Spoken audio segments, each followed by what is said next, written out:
Hey guys, welcome back to my channel. So இன்னைக்கு வந்து 3rd of April 2024 இந்த வீடியோல நான் உங்களோட இன்ஸ்டாகிராம் क्वेश्चनக்கெல்லாம் ஆன்சர் பண்ண போறேன். few weeks முன்னாடி இன்ஸ்டாகிராம்ல ask me a question story போட்டிருந்தேன். நான் அதிலேயே மென்ஷன் பண்ணியிருந்தேன் இதோட ஆன்சர்ஸ் எல்லாமே நான் யூடியூப்ல வீடியோவா மேக் பண்ணி போடுறேன் அப்படின்னு சொல்லிட்டு. ஸோ இன்னைக்கு ஒரு சில क्वेश्चनக்கு தான் ஆன்சர் பண்ண போறேன். கொஞ்சம் क्वेश्चंस கொஞ்சம் क्वेश्चंस வந்தது. அதிலிருந்து நான் few questions ஃபில்டர் பண்ணி அதுக்கு இன்னைக்கு நான் ஆன்சர் பண்ண போறேன். ஆரம்பிக்கலாங்களா? So first question, what made you open a YouTube channel? Okay, நான் யூடியூப் சேனல் ஆரம்பிக்கிறதுக்கு ஸ்டார்ட் பண்ணுறதுக்கு முழுக்க காரணம், முழுக்க இல்லை ஒரே காரணம் என்னோட பெஸ்ட் ஃப்ரெண்ட் வெங்கடேஷ்னு சொல்லிட்டு. அவன் தான் வந்து லாக்டவுன் டைமில் ஆக்சுவலாக நான் வந்து சும்மா சாப்பிட்டு படுத்து தூங்கிட்டு இருந்தேன். அப்போ வந்து இன்ஸ்டாகிராமில் சும்மா நான் ஸ்டோரிஸ் இல்லைனா வீடியோஸ் அந்த மாதிரி நான் போட்டுட்டு இருந்தேன். அப்போ ரீல்ஸ் எல்லாம் வரலை. நீ ஏன் இதெல்லாம் இன்ஸ்டாகிராமில் பண்ணிகிட்டு இருக்க, நீ வந்து யூடியூப்பில் பண்ணு, யூடியூப்பில் பண்ணால் அட்லீஸ்ட் உனக்கு ஒரு ரெவென்யூ வரும் அப்படி இப்படின்னு என்னை பயங்கரமாக மோட்டிவேட் பண்ணி, இப்போ நீ வெளியே வந்தா நீ தனி ஆள் கிடையாது, நீ ஒரு அடையாளம், வெளியே வா, இந்த உலகத்துக்கு நீ யாருன்னு இன்னொரு தடவை காட்டு. நானும் வந்து சேனல் ஆரம்பிச்சிட்டேன். இன்னைக்கு என்ன நான் ரொம்ப ஜாம் ஆகுது. ஓகே, சேனல் ஆரம்பிச்சிட்டேன். எனக்கு அந்த ஐடியாவே கிடையாது. அவன் தான் வந்து என்னென்னமோ சொல்லி என்னை யூடியூப் சேனல் ஆரம்பிக்க வச்சுட்டான். அவன் தான்டா இன்னைக்கு பெரிய வேலை பார்த்து விட்டு போயிட்டான். So next question, what was your first job? Okay, என்னோட ஃபர்ஸ்ட் ஜாப் வந்து ஆக்சுவலாக நான் என்னோட 17 வயசில் காலேஜ் ஃபர்ஸ்ட் இயர் ஜாயின் பண்ணும்போது பார்ட் டைமாகவே ஜாப் ஸ்டார்ட் பண்ணிட்டேன். ஸோ பார்ட் டைமாக நான் வந்து இங்கே லோக்கல் சேனலில் ஆங்கராக ஜாயின் பண்ணேன். அதுதான் என்னோடய ஃபர்ஸ்ட் ஜாப். அப்போ வந்து ஒரு லைவுக்கு வந்து 250 ருபீஸோ 300 ருபீஸோ கொடுப்பாங்க. அதுதான் என்னோடய ஃபஸ்ட்டு சேலரி. அதை வந்து சேர்த்து வச்சு காலேஜ் ஃபீஸ் கட்டி அப்படியே வந்துட்டேன் இவ்வளோ தூரம். எஜுகேஷன் குவாலிஃபிகேஷன், ஓகே, நான் வந்து BBA graduate and MBA graduate in tourism. சத்தியமாக எம்பிஏ முடித்தேன். இன்னொரு விஷயம், நான் எம்பிஏல டிஸ்டிங்ஷன். நீ ஊர்த்தமா, நீங்கள் நம்ப மாட்டீங்கன்னு தெரியும், பட் அதுதான் உண்மை. So in tourism. Next question, are you are lesbian? Okay, என்கிட்ட இந்த கொஸ்டின் நிறைய பேர் கேட்குறாங்க. நேர்லேயும் சரி இன்ஸ்டாகிராம்லேயும் சரி எனக்கு இந்த கொஸ்டின் வந்துட்டே இருக்கு. But the answer is no, I'm not a lesbian. Okay, clear ஆகிடுச்சா? Fine. Okay, next question, things you are grateful for? Okay, it's a good question. உண்மையான ஆன்சர் சொல்லணுன்னா, இப்போது I am grateful for every thing I have in my life. Because ஒரு 5 வருஷம் முன்னாடி, 5 கூட இல்லை, ஒரு 2 வருஷம் முன்னாடி திரும்பி பார்த்தா என் லைஃப்பில் எதுவுமே கிடையாது. நான் வந்து கம்ப்ளீட் ஜீரோவாக இருந்தேன். பட் இப்போது நான் பார்க்கும்போது I am really thankful and blessed for this life.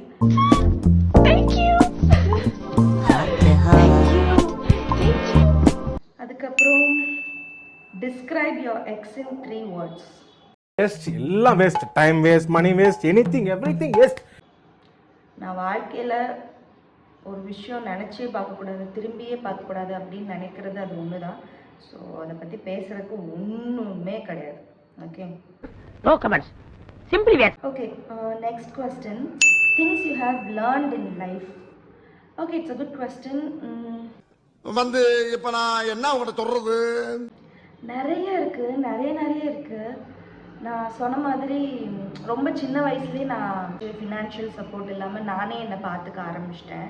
So அதனால் நிறைய அடி வாங்கியிருக்கேன், நிறைய ஸ்ட்ரகிள் பண்ணியிருக்கேன், நிறைய கற்றுருக்கேன். பட் சடனாக ஞாபகம் வர மாட்டேங்குது. பட் ஒன் திங், லைஃப்பில் யார் இருந்தாலும் இல்லைனாலும் லைஃப் அது பாட்டுக்கு போய்கிட்டே தான் இருக்கும். நம்ம சொல்லுவோம்ல, ஐயோ நீ இல்லைனா என்னால் இருக்கவே முடியாது, நீ இல்லைனா நான் என்ன பண்ணுவேன் அப்படி இப்படின்னு. என்ன கைண்ட் ஆஃப் ரிலேஷன்ஷிப்பாக வேணா இருக்கட்டுமே, ஒரு காயங்களும் ஹீல் ஆகிறதுக்கு கொஞ்சம் டைம் எடுத்து லைஃப் அது பாட்டுக்கு மூவ் ஆகிட்டே தான் இருக்கும். அதுக்கப்புறம் இன்னொரு விஷயம் நான் கற்றுக்கிட்டது, self love is very very very important. நீங்கள் மற்றவங்க மேலே காமிக்கிற அந்த லவ் இருக்குல்ல, அதை வந்து ஃபஸ்ட்டு உங்களுக்கு காமிங்க. அண்ட் ரீசெண்டாக நான் ஒரு விஷயம் ஃபீல் பண்ணது என்னென்னா, உங்களுக்குன்னு என்ன இருக்கோ அது உங்களை தேடி வரும். அது கண்டிப்பாக உங்களை தேடி வரும், எங்கேயும் போயிடாது. உங்களை விட்டு ஒரு விஷயம் போகுதுன்னா அதை விட பெட்டராக கண்டிப்பாக உங்களை வந்து சேரும். இது நிறைய விஷயங்கள் எனக்கு நடந்திருக்கு. ஸோ உங்களுக்குன்னு இருக்கிறது எங்கே சுற்றினாலும் உங்களை வந்து சேரும். Okay, so next question, what makes you cry? ஆக்சுவலாக என்னென்னா, நான் எல்லாத்துக்கும் அழுவேன். நான் ரொம்ப சின்ன சின்ன விஷயத்துக்குலாம் அழுவேன். இதுக்கெல்லாம் அழுவாங்களா அப்படின்லாம் இருக்கும்ல, அதுக்கு கூட அழுவேன். நான் ரொம்ப ரொம்ப சென்சிட்டிவ், ரொம்ப எமோஷ்னலும் கூட. பட் ஆனால் வெளியே பார்க்குறவங்களுக்கு அப்படி தெரியாது. ஏன்னா வெளியே என்னை பார்க்குற எல்லாருமே சொல்லுவாங்க, நீ ரொம்ப ஸ்ட்ராங், நீ ரொம்ப இண்டிபெண்ட், ரொம்ப போல்டு, திங்ஸ் எல்லாம் ஈஸியாக ஹேண்டில் பண்ணுற, எப்போவுமே ஹாப்பியாக இருக்க, சிரிச்சிட்டே இருக்க அப்படின்னு. அது வந்து நான் வெளியே இருக்கிறவங்களுக்கு காமிக்கிற ஒரு ஃபேஸ், அவ்வளோவே தானே தவிர. ஆனால் நான் அழுகிறது யாருக்கும் தெரியாது. நான் யார் முன்னாடியும் அழுக மாட்டேன். என்னோட மொட்டை மாடி தான், மொட்டை மாடியில் உட்காந்து எல்லாத்துக்கும் அழுவேன். ஸோ நான் ரொம்ப எமோஷ்னல். நானும் பழிக்காத மாதிரியே எவ்வளவு நேரம் நான் அடிக்கிறது. So next question, one best quality of yours. So ஒரு பெஸ்ட் குவாலிட்டி அப்படின்னா, ஐ டோன்ட் ஜட்ஜ் பீப்புள். நான் யாரையுமே இவங்க இப்படி தான் அப்படின்னு ஜட்ஜ் பண்ண மாட்டேன். என்ன மாதிரியான ஒரு சுச்சுவேஷன் இருந்தாலுமே ஓகே, அவங்களுக்கு அந்த நேரத்தில் என்ன ஆயிருக்குன்னு தெரியல, அவங்களுக்கு என்ன ஸ்டோரி இருக்குன்னு தெரியல அவங்க சைடு, அதனால அவங்க அப்படி பிஹேவ் பண்ணியிருப்பாங்க அப்படின்னு நான் ஒரு செகண்ட் யோசிப்பேனே தவிர, அது நானே என்னை நினச்சி ப்ரௌடாக நினைக்கிற ஒரு விஷயம். I don't judge people. But ஆனால் வந்து நான் எனக்கு இப்போ ஏதோ ஒரு ப்ராப்ளம் ஒருத்தவங்க கூட அப்படின்னா, நான் வந்து சட்டுன்னு எனக்கு கோவம் வந்துடும். அந்த கோவத்தில் நான் ஒரு சில வார்த்தைகள் யோசிக்காமல் பேசி ஹர்ட் பண்ணியிருக்கேன், ஹர்ட் நிறைய பண்ணியிருக்கேன். ஆனால் அதனால அந்த பர்சன் அப்படின்னு சொல்லிட்டு நான் ஜட்ஜ் பண்ணதில்லை. ஸோ புரியும்னு நினைக்கிறேன். என்னங்க எனக்கு ஒண்ணுமே புரியல. So next question, something you regret. Okay, it's a good question. ஆக்சுவலாக நான் லைஃப்பில் வந்து இவ்வளோ இயர்ஸில் நிறைய தப்பு பண்ணியிருக்கேன், நிறைய தப்பு பண்ணியிருக்கேன். நான் பண்ணாத தப்பே கிடையாது. அந்த மாதிரி 1008 தப்பு பண்ணியிருக்கேன். பட் ஆனால் எந்த தப்புக்குமே நான் வந்து அதை ரெக்ரெட்டாக யோசிச்சதே கிடையாது. ஓகே, தப்பு பண்ணிட்டோம், அதுலேருந்து நம்ம லேர்ன் பண்ணிக்கணும், இந்த தப்பை ரிப்பீட் பண்ணிக்கக்கூடாது அப்படின்னு நான் என்னை டியூன் பண்ணுவேன். ஆனால் நான் ஒரு விஷயத்துக்காக லைஃப்பில் இப்போ வரைக்கும் ரெக்ரெட் பண்ணுறேன் அப்படின்னா, என்னோட பாஸ்ட் லவ். நான் சூஸ் பண்ண அந்த பர்சன் எனக்கு ரொம்ப தப்பான ஒரு பர்சன். ஸோ அந்த ஒரு விஷயத்தை தான் நான் ரெக்ரெட் பண்ணுறேன். ஏன்னா அந்த ஒரு லவ் லைஃப்பில் எனக்கு நடந்த விஷயங்கள் வந்து யாருக்குமே தெரியாது. Nobody nose. அவ்வளோ கஷ்டப்பட்டுட்டேன். அந்த லைஃப் வந்து எனக்கு ஒரு ஹெல் மாதிரி இருந்தது. யாருக்குமே தெரியாது. என்னோட ஒரு 2 ஃப்ரெண்ட்ஸ்க்கு மேலோட்டமாக தெரியும், ரொம்ப மேலோட்டமாக தெரியுமே தவிர டீப்பாக என்ன நடந்துச்சுன்னு இப்போ வரைக்கும் யாருக்குமே தெரியாது. அந்த ஒரு பர்சனை நான் தப்பாக சூஸ் பண்ணிட்டேன், ரொம்ப தப்பாக சூஸ் பண்ணிட்டேன். நினச்சி ஃபீல் பண்ணுற ஒரு விஷயம், ரொம்ப பெரிய தப்பு. Okay, so next question, greatest compliment. Okay, greatest compliment வந்து எனக்கு காலேஜ் ஃபைனல் இயரில் காலேஜ் முடிஞ்சிருச்சு. அன்றைக்கி ஃபேர்வெல் ஆர் சம்திங் ஏதோ ஃபங்க்ஷன். நாங்கள் ஃப்ரெண்ட்ஸ் எல்லாம் சேர்ந்து ஃபோட்டோஸ் எடுத்துகிட்ருக்கோம். அப்போ வந்து என்னோடய ப்ரொஃபஸர் வந்து என்னை கூப்பிட்டாங்க, என்னை தனியாக கூப்பிட்டாங்க. நான் போனேன். போனப்போ all the best for future அது இதெல்லாம் சொன்னாங்க. நானும் எல்லாம் கேட்டு தேங்க்யூ சொல்லும்போது அவங்க ஒரு சென்டென்ஸ் சொன்னாங்க, you are a wonderful human being and a beautiful soul அப்படின்னு சொன்னாங்க. அந்த மாதிரி ஒரு காம்ப்ளிமெண்ட் இது வரைக்கும் எனக்கு வந்ததில்லை, இதுக்கு மேலேயும் வரப்போகிறதில்லை. எனக்கு இது போதும். அப்போ நான் போய் என்னோட ஃப்ரெண்ட்ஸ் கிட்டலாம் கேட்டேன், ஓகே ஒருத்தவங்களுக்கு ஒன்று ஏதாவது சொல்லியிருக்காங்களா அப்படின்னு சொல்லிட்டு. பட் மேம் யாரையுமே கூப்பிட்டு பேசலை, என்ன மட்டும் தான் அப்படி கூப்பிட்டு பேசியிருக்காங்க போது அது வந்து நிஜமாவே ரொம்ப பிளஸ்டான ஒரு மொமெண்ட் அது. ஸோ மறக்கவே மாட்டேன். அதுதான் இனிமேலும் எத்தனை காம்ப்ளிமெண்ட்ஸ் வந்தாலும் அதுதான் best. Okay, next question, when was the last time you felt loved? இன்னைக்கு காலையில் கொஞ்ச நேரத்துக்கு முன்னாடி என்னென்னா, நேற்று நைட் வந்து கொஞ்சம் டவுனாக இருந்தேன். ஸோ என் ஃப்ரெண்டுக்கிட்ட எல்லாத்தையும் புலம்பி முடிச்சுட்டு நான் அப்படியே தூங்கிட்டேன். அதுக்கப்புறம் காலையில் எழுந்துச்சி ஃபோன் யூஸ் பண்ணுவோம்ல, அப்போ பார்க்கும்போது என் ஃப்ரெண்டுக்கிட்டேருந்து மெசேஜ் வந்துருந்தது இவ்வளோ பெரிய பேராகிராஃபில். லைக் அது எனக்கு எக்ஸ்பிளைன் பண்ண முடியல. அந்த மெசேஜ் படிக்கும்போது எனக்கு வந்து நான் ரொம்ப லவ்டு, ரொம்ப பிளெஸ்ட் அப்படின்னு ஃபீல் ஆச்சு. இன்றைக்கின்னு இல்லை, டெய்லியுமே எனக்கு வந்து லவ் வந்துக்கிட்டே தான் இருக்கும். ஏதோ ஒரு ஃப்ரெண்டுக்கிட்டேருந்து, தெரிஞ்சவங்கக்கிட்டேருந்து, அக்கா கிட்டேருந்து அந்த மாதிரி. So I am a blessed soul. Okay, that's true. Next question, have you ever lied about your age? Yes, so many times நான் என் வயசு வெளியில் நிறைய டைம் போய் சொல்லியிருக்கேன். முடிக்கின்ற மொழியை பார். ஸோ ஆக்சுவலாக எனக்கு கொஞ்சம் வயசாயிடுச்சு, பட் நான் வந்து நிறைய டைம் போய் சொல்லியிருக்கேன். Do you believe in miracles? Yes. அது எப்படின்லாம் எனக்கு எக்ஸ்பிளைன் பண்ண தெரியல, பட் நான் வந்து அதை பிலீவ் பண்ணுறேன். நைட் தூங்கும்போது இவ்வளோதான் லைஃப், இதுக்கு மேலே ஒன்றுமே கிடையாது, நீங்கள் வாழ்ந்தெல்லாம் ஒன்றும் ஆக போகிறதில்ல அப்படி இப்படின்னு ஒரு மைண்ட் செட் வந்து நடக்கும்ல, ஹேப்பன்ஸ். நம்ம எல்லாருக்குமே ஒரு மோசமான நாள் அப்போ அதெல்லாம் தோணுங்க. அப்படிலாம் நினச்சிட்டு தூங்கும்போது அடுத்த நாள் காலையில் எனக்கு வந்து ஏதாவது ஒரு நல்ல விஷயம், ஒரு பாசிட்டிவான சைன் எனக்கு நடந்திருக்கு. இவ்வளோ நாள் நடந்திருக்கு. ஸோ அதனால் நான் கண்டிப்பாக மிராக்கிள்ஸ் நம்புகிறேன். நடக்கும், கண்டிப்பாக நடக்கும். எல்லார் லைஃப்லேயுமே மிராக்கிள்ஸ் கண்டிப்பாக நடக்கும். Do you believe in God? கண்டிப்பாக எனக்கு வந்து கடவுள் நம்பிக்கை ரொம்ப ரொம்ப அதிகம்.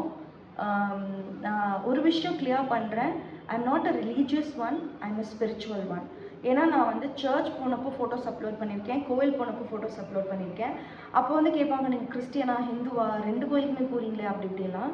அதுக்கு தான் நான் தெளிவாக ஆன்சர் சொல்கிறேன், ஐ பிலீவ் இன் காட், அவ்வளோதான். அதை விட்டுட்டு இந்த மதம் தான் அந்த மதம் தான் இந்த கடவுள் தான் அப்படிலாம் கிடையாது. நான் எல்லா கோவில் போவேன், எல்லா சாமியும் கும்பிடுவேன். So next question, tell about healing process. Healing ப்ராசஸ்னால் எனக்கு புரியல. ஆக்சுவலாக நீங்கள் என்ன கொஷின் கேட்குறீங்கன்னு எனக்கு சரியாக புரியல, பட் நான் ஒரு விஷயம் எக்ஸ்பிளைன் பண்ணுறேன். ஹீலிங்னு கேட்டதுனால, ஹீலிங் அப்படிங்கிறது it's a long term process.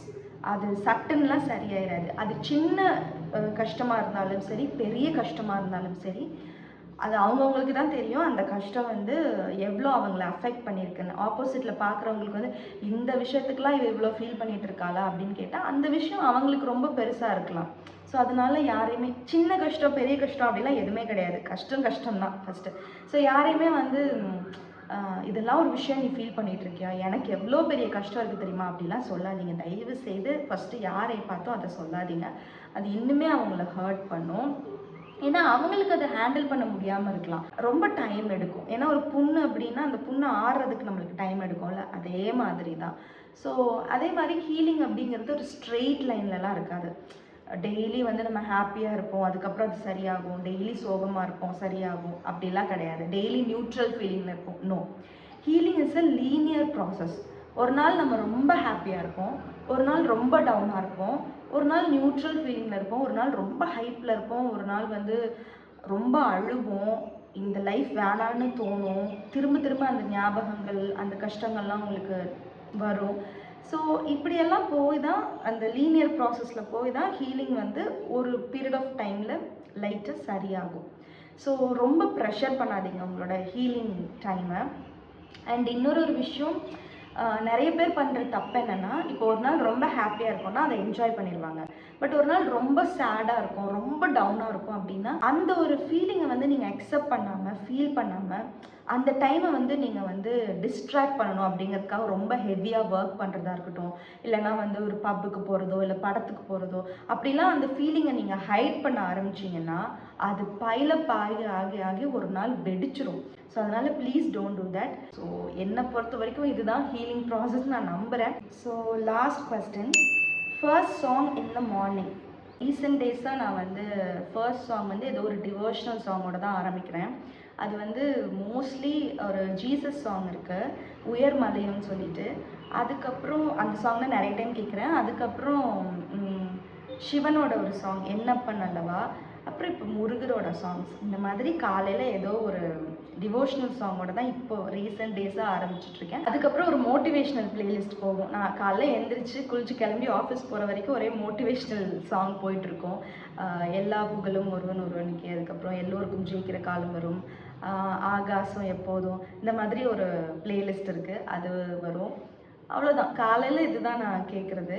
Evening டைம்னால் நான் வந்து ஆஃபீஸ்லேருந்து ரிட்டன் வர வழியில் கேட்குற சாங்ஸ்னால் ஒரே லவ் சாங்ஸ்க்கு போயிடுவேன். அப்புறம் ஆனால் என்ன ஆனாலும் சோகப்பாட்டு வந்து நான் சோகமாக இருக்கும்போது கேட்கவே மாட்டேன். நான் ரொம்ப சோகமாக இருக்கேன்னா நான் வந்து ஐட்டம் சாங்ஸ் போட்டு கேட்க ஆரம்பிச்சிடுவேன். ஸோ சோகப்பாட்டு வந்து நான் ரொம்ப ஜாலியாக இருக்கும்போது தான் கேட்பேன், ஏன்னா அப்போ தான் மூட் அவுட் ஆகாது. ஸோ அதனால் that's all. Hope you all like this video. வேற ஒரு வீடியோவில் உங்களை மீண்டும் சந்திக்கிறேன். Until then, it's bye from Krishnaveni. Bye. வரட்டா